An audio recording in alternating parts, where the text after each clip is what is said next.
and welcome to The Future of Business, where we discuss current business issues that will have a significant impact on the future of business in Ireland and beyond, and explore their possible consequences for people in business and for society more generally. I'm Vincent Wall, and today I'm joined by Dr. Graham Love, Consultancy Partner with Mazars, and by Dr. Annie Doona, President of the Institute of Art, Design and Technology, IADT, Dunleary. You're very welcome both. We're discussing the broad topic of third-level education in Ireland.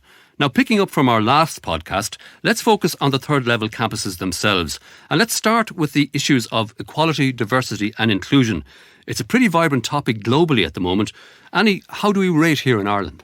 We're getting better in the sense that we are now taking this very seriously. So if you think about some things that we do badly in, Vincent, we do very badly in representation of women in senior posts.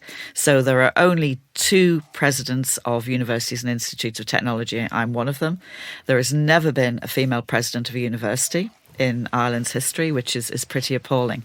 And if you look at the number of women who are professors and senior lecturers in those top posts, then they are severely underrepresented.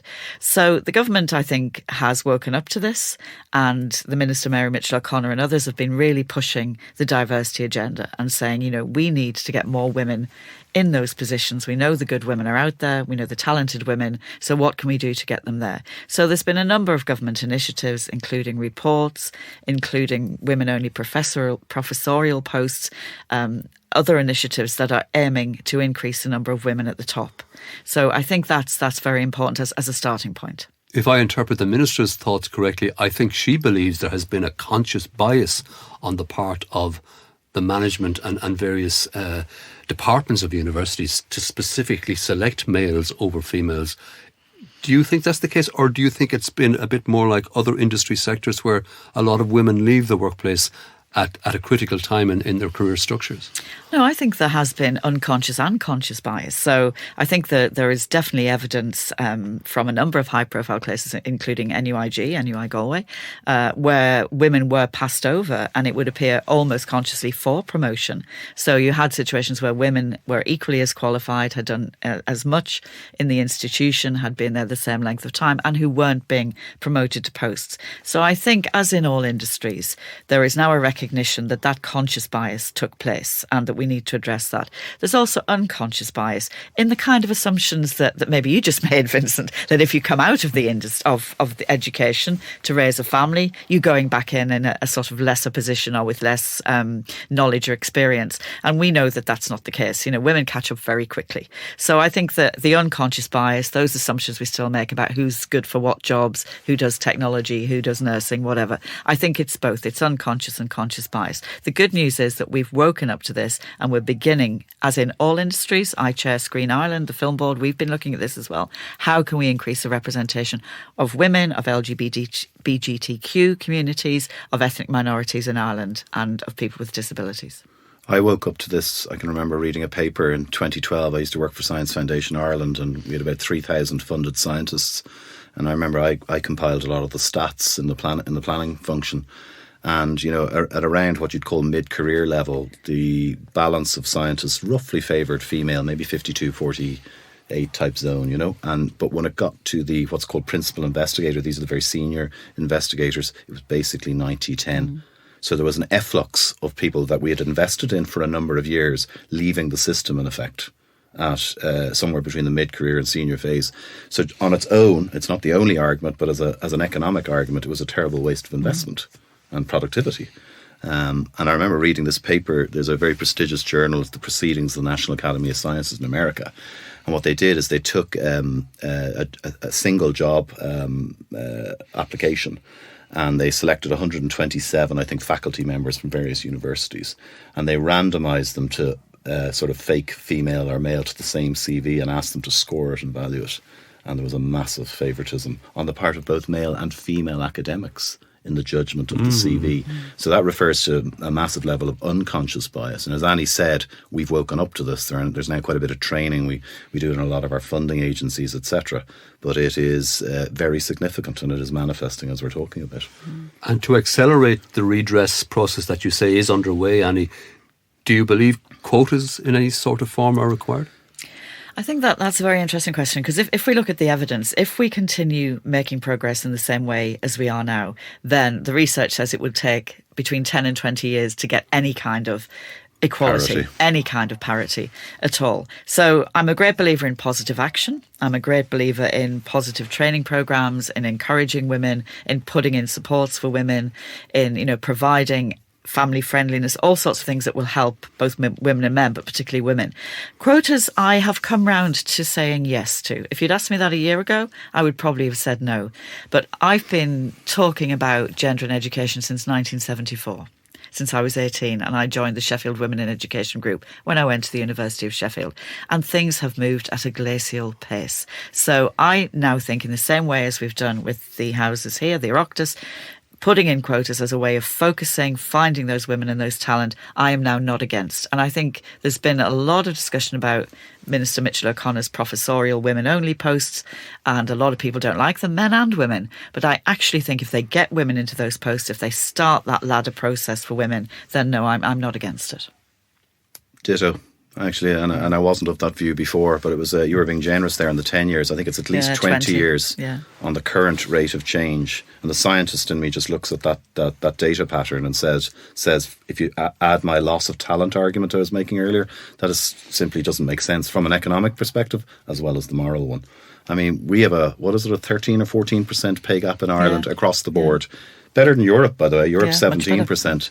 But what a lot of your listeners may not know is that there's a piece of legislation on the statute books at the moment, which as soon as the Brexit debacle is cleared, there I got it into the interview, everyone has to say the B word, but as soon as it's out of the way, this legislation is going to go live very, very quickly. And companies are going to be required, in the first instance, companies, I think it's over 250 employees, required to calculate their gender pay gap. This is coming. And then, on beyond, it's going to go to 100 employees, I think, at 50. And then you're going to be like, what is it you're doing about this type of thing will be required legislatively. And I think we've got much better at the stats.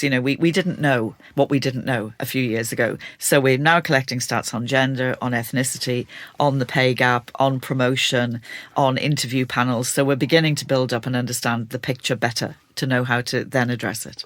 And the broader issue of inclusion and diversity, I understand that about 25% of college entrants do come through some sort of priority access routes, disability, funding routes, mature students.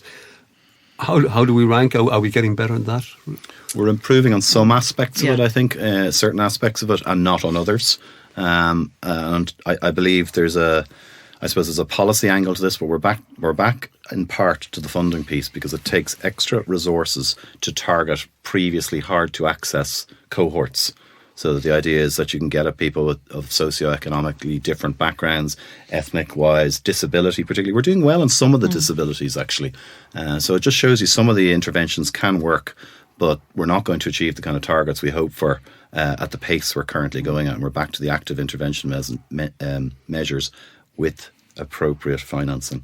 But they, Graham, have to start much earlier. Yeah. I mean, we're not doing well on the numbers of students from certain Dublin postcodes who end up in higher education compared to others. I mean, we know that evidence. If you're from Dublin 4, your chances of ending up in higher education are significantly better than the other postcodes.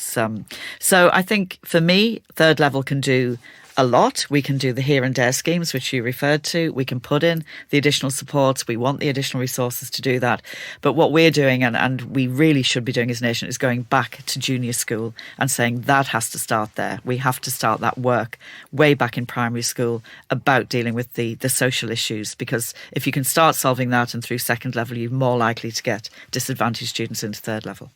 And that whole question of the bias against women generally in our third level system, at teaching level, at management level, at design and research level, Graham, that actually has practical implications in out in the workplace, out in the types of machines we use, all of that. Indeed, it does, because it's not just in third level. I guess it's in companies that when they're designing and making products. But probably, I wouldn't imagine many people know that in car crashes, women are 17% more likely to die than men, or something like 40% suffer 40% more serious injuries than men. And the reason behind this is the entire thinking and design of the safety systems is built around, I suppose, a male stature. You know those dummies in the cars where the pillow explodes from the steering wheel, etc. That is generally done to a male physiology or a male physique, and that's one of the reasons for that. This goes further. I mean, I suppose at a very anecdotal level, I was just saying to Annie earlier, NASA was meant to have its first all-female spacewalk there recently. And in fact, they couldn't do it in the end because they didn't have enough spacesuits that were designed appropriately for women's bodies. I mean, that's I suppose, more minor. But when you get to things like the car crash stuff I spoke about, or even actually police stab vests, typically designed for the male. And what they've found, in fact, is because of women's biology that the jacket tends to ride up on the breasts, leaving the belly exposed. And it's actually a real safety issue for female army personnel and in the police force, etc. So there's a kind of a thinking that applies to the design of experimentation, product testing, etc. Go to Google, the hearing, Alexa and all these things. 70% more likely to understand a male voice than a female voice. Because there's just not enough women in those teams that are designing. Women in the teams designing the AI that recognises and the algorithm. So there's kind of what gets sometimes gets referred to as a data bias, and it's in the thinking. And this is something we have to work on. And we can change that in higher education, because we can talk, as we do about universal design, we can talk about gendered design. And if we recognise, if we have students who are product designers, or they are coding designers, they're designing the next Alexa, if we teach them to be aware of that and the whole gender bias, they can start to rethink how they design those products, how they design the software. Yeah. And I think that's really important for higher education. Get people at the start of the pipeline, and that's why it's such an important place. That design bias you've just both been discussing, I suppose, is a long-term, almost hidden threat to women in some ways. Annie, we've seen a much more overt threat to women in many ways, and it's a very hot topic on American university campuses now. The whole question of physical threats to women, assault, inappropriate sexual approaches to women on campus. What's the situation like on Irish campuses? We know now from recent research that's been done that actually there is a problem on Irish campuses. And earlier this morning, Vincent, I was with the Minister where she was launching a framework report on consent in higher education. So the student unions in Ireland and the students in general are saying, look, this is happening on our campuses. There is inappropriate touching, inappropriate verbal behaviour, inappropriate physical behaviour, all the way up to sexual assault and rape. So we now have a better picture from the students that is happening. So institutions like my own and all the others are taking this very seriously now. So we're saying, we need to have zero tolerance, and that needs to be said on our campuses. The Me Too movement has done it in terms of creative industries, the film world. We are saying we will not tolerate sexist, racist, homophobic or inappropriate behaviour. And we need to train the students around that. In our First Year Matters programme, which is our induction programme, we run consent workshops. So we're saying, what is appropriate behaviour? How do you best interact with people who are on a different gender or a different sexual identity from you? What is appropriate from staff to students, from student to student? So we're putting in guidelines, we're putting in training, and we're also putting in sanctions. So, if we have cases where a student is sexually harassed, those will go through disciplinary. We will say this is absolutely not tolerated on any campus. And I think that will give any student coming in the understanding and the comfort that they can be safe, they can express themselves no matter what their gender, and they can behave in a way that is appropriate towards others and will be behaved towards in that way as well. And is it a particular problem within the Irish context? Is it a particular problem perhaps in our third level campuses? Because one, we have large numbers of people congregating in the same place. And in many cases, particularly for younger people, I suppose it may be their first opportunity out of the home environment. They express themselves in different ways and then open themselves to threat. I think it's partly that, yeah. If you're away from home, or you have access to more freedom and maybe more alcohol and all of that, that's certainly a factor. But I do think as well that what's happening on social media doesn't help either, because, there's confusion on social media in terms of the imagery that's out there, the access to pornography, the access to inappropriate behaviour. And, we're only beginning to research what effect does that have on how people actually behave face to face. So it's multifaceted, I think. And finally, and as we speak, we don't know what sort of Brexit outcome will materialise, but assuming that there is a deferral or a softer type of Brexit or some transition period for perhaps a year and a half, assuming that, does Brexit offer an opportunity or a threat to the Irish third level sector? Both. The opportunity is that we're getting a lot more interest from students from Britain. And academic staff. And academic staff. So, both with my film hat on and my IADT hat, when we're advertising jobs, we are getting people either who want to come back, who are Irish and living in the UK and now decided to return home, or who are British people who want to be part of Europe. And we're also getting, in terms of research, projects that had been based in the UK are now saying, we want to come and be based in Ireland. We want to be part of your European bid for funding.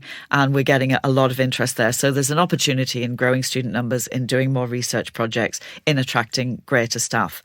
There are issues, as there are with Brexit, about how it will work in terms of student fees, in terms of the visa issues for students. So there are problems that we will have to address once something finally happens, I think one of the big ones, one of the great success stories of the European Union and the post-World War II project is the Erasmus programme.